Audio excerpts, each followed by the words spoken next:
খবরদার, রহমানের বান্দারা অন্যের রক্তে নিজের হাত রাঙায় না।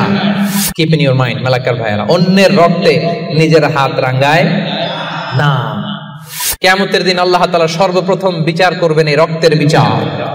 যতগুলো রক্তের বিচার দুনিয়াতে হয় না, সেদিন লক্ষ কোটি মানুষের সামনে সেই রক্তের বিচার করবে কে?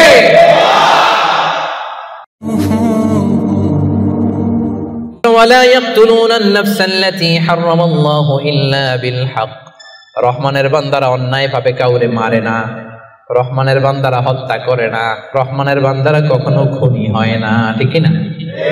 ওয়ালা ইয়াকতুলুনা আন-নাফসা আল্লাতী হারামাল্লাহু ইল্লা বিল হক। খবরদার, রহমানের বান্দারা অন্যের রক্তে নিজের হাত রাঙায় না। Keep in your mind Malakar ভাইয়েরা, অন্যের রক্তে নিজের হাত রাঙায় না। ওয়ালা ইয়াকতুলুনা আন-নাফস, আল্লাহ নাফস শব্দ ব্যবহার করেছেন। প্রাণ হত্যা করে না, মানুষকে মারে না। রহমানের বান্দারা কোন প্রাণ হত্যা করে না, মানুষকে মারে না, প্রাণ বিনাশ করে না। এর কারণ মানুষ সব বানাতে পারে, প্রাণ বানাতে পারে না। কথা বলেন। মানুষ কম্পিউটার বানাতে পারে, মানুষ রকেট বানাতে পারে, মানুষ প্লেন বানাতে পারে। মানুষ কি তার মতো আরেকটা মানুষ বানাতে পারে? তো যেটা আপনি পারেন না, এটারে আপনি শেষ করবেন কেন? যেটা আমি বানাতে পারি না, সেটা আমি কেড়ে নিতে পারি?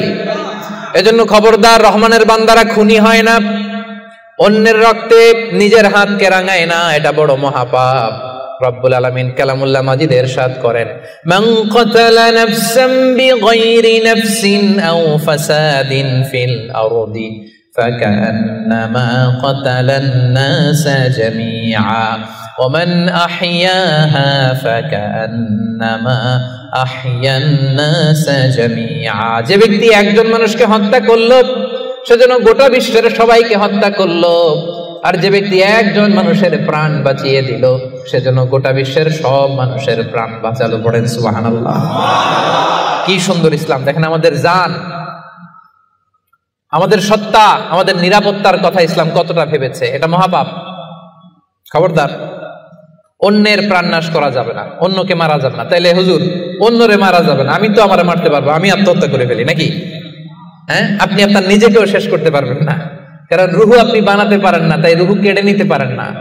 মান কাতালা নাফসাহু বিশাইইন উযযিবা বিহি ইয়াউমাল কিয়ামা। অন্যকে হত্যা যেমনি পাপ, নিজ হত্যা মানে আত্মহত্যাও মহাপাপ। যে ব্যক্তি যে জিনিস দিয়ে নিজেকে হত্যা করবে, কিয়ামতের দিন ওইটা দিয়েই তার শাস্তি হবে। বিষ খেয়ে যে মারা যাবে, কিয়ামতের ময়দানে কঠিন বিষ শুধু সে খেতেই থাকবে। স্ট্যাবিং করে ছুরি ঢুকিয়ে যে মারা যাবে, ছুরি ঢুকাতেই থাকবে। গলায় ফাঁস লাগিয়ে যে মেয়েটা মারা গেল, ওর শাস্তি জাহান্নামে শুধু ফাঁস লাগাতেই থাকবে, লাগাতেই থাকবে। কিয়ামতের দিন আল্লাহ তাআলা সর্বপ্রথম বিচার করবেন এই রক্তের বিচার। সর্বপ্রথম বিচার হবে কাবিলের। আউয়ালু মান সান্নাল কাতলা ফিল আরদ। যে কাবিল, আদম আলাইহিস সালামের যে সন্তান কাবিল, এই পৃথিবীতে হত্যার প্রচলন চালু করেছিল। এই পৃথিবীর প্রথম হত্যাকারী খুনিকে বলেন তো? কারে মারছিল? এজন্য এই পৃথিবীতে যত হত্যাকাণ্ড, ওই হত্যার একটা পার্সেন্টেজ গুনাহ ওর আমলনামায় আছে না নাই? কিয়ামতের দিন আল্লাহ দুইটা বিচার দিয়ে শুরু করবেন। হাক্কুল্লাহ, আল্লাহর হকের প্রথম বিচার হলো নামাজ। আর হাক্কুল ইবাদ, বান্দার হকের প্রথম বিচার হলো রক্তের বিচার। রক্তের বিচার, যতগুলো রক্তের বিচার দুনিয়াতে হয় না, আল্লাহ সেদিন করবেন। এই পৃথিবীতে গুম আছে না নাই? বাংলাদেশের নিউজে শোনেন না, গুম করে ফেলছে, খুন করে ফেলছে, বস্তাবন্দি করে ফেলে দিয়ে আসছে। আহা, দুনিয়ার কেউ দেখে নাই, কোনো প্রমাণও নাই। সেদিন লক্ষ কোটি মানুষের সামনে সেই রক্তের বিচার করবে কে?